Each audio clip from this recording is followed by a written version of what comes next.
one of the big things that I did when I did a 180 in my life and just stopped running my company like really quick. So I sold part of the business and then the rest I just let it go. I was like, I need to do something completely different because I just had the thought, if I died tomorrow, will I be happy and proud of my life? And the answer was a big fat no. Oof. Like, it doesn't matter what I do next. It has to be at least the opposite of what I'm doing right now. I don't know what it is, but I'll figure it out. And one of the first exercises that I did was to create what I call a hate list.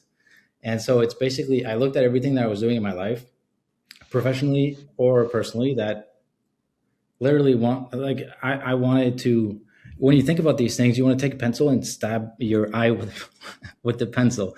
And for me, these things were having long, useless meetings, Mm-hmm. having employees.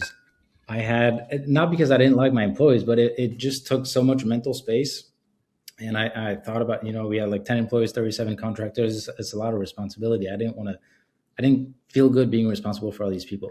I didn't want to uh, rely on other people to deliver results that I would ultimately be responsible for.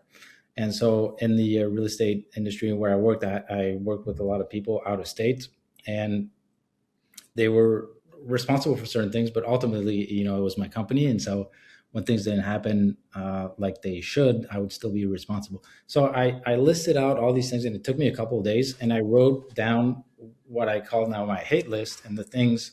And it doesn't give me a clarity on what I should be doing, but it gives me a nuclear clarity on what I should not be doing. So I have this like parameter of things, and like whatever I'm going to try next is going to not include this, right?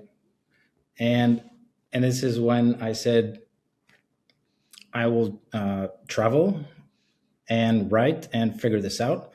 And like funny enough, I just removed all this. So now I'm still traveling and writing.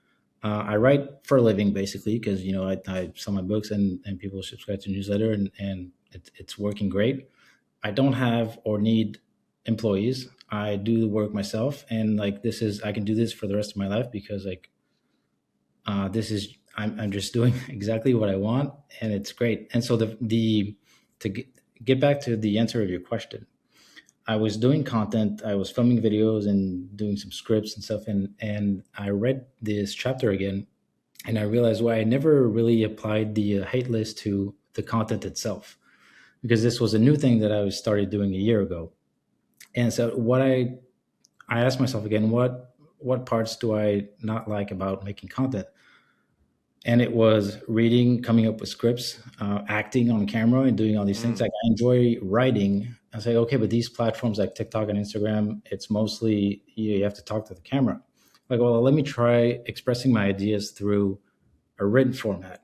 Wow. And so I still got to get people's attention. So I'll just work on a hook that's interesting, like the core idea that I want to, talk about, and I'll make a really short video, 6 to 10 seconds, and then I'll make sure the hook is good enough so people start reading like the first captions, and then it's a long description of the ideas, and that's been working really well for me, and that's a Wow. way for me to like to get. It's funny because I just removed the things that I really didn't enjoy doing, so I the fact that I enjoy doing this better means I can do it more and I can do Mm-hmm. it better. And so I do more of it and it becomes better, and it's a repeating cycle, and it works. And then it gets people interested in the other content, and then they go watch the other stuff and they subscribe to the newsletter and they can go deeper. But this is just an example of the power of like knowing exactly what you hate to Mm-hmm. kind of find a path of what you do enjoy. And the chapter in this book is like about finding your passion, because I always a lot of people try to find their passion, and it's something that everybody says, just you got to find your passion. And I realized it was not the case for me. Like, you keep looking for something that one day I'll find it, we'll get married, and like we'll be happy. And for me, it was really a process of elimination. And the more I go through the different things and areas of my life where I continuously remove things, and go through that process of removing the excess, you can, things fall into place. you find your passion, you find the stuff you're interested in talking about. It's the same with the identity and the personality. I've realized that I've always thought that I was introverted, Mm. and I realized I just made that up. Like no one's born like introverted or extroverted. We have things that happen in early childhood, like trauma or Hmm. situations, and we tell ourselves a story, right? And then it happens again and again and again, and we just add a bunch of stuff and layers to the story that we tell ourselves that become one day like an identity or personality. I Hmm. realize that it's not the case at all. And so once I realized that, I'm like, okay, let's go deeper and understand why I am the way I am. Is it accurate or not? Can I change it?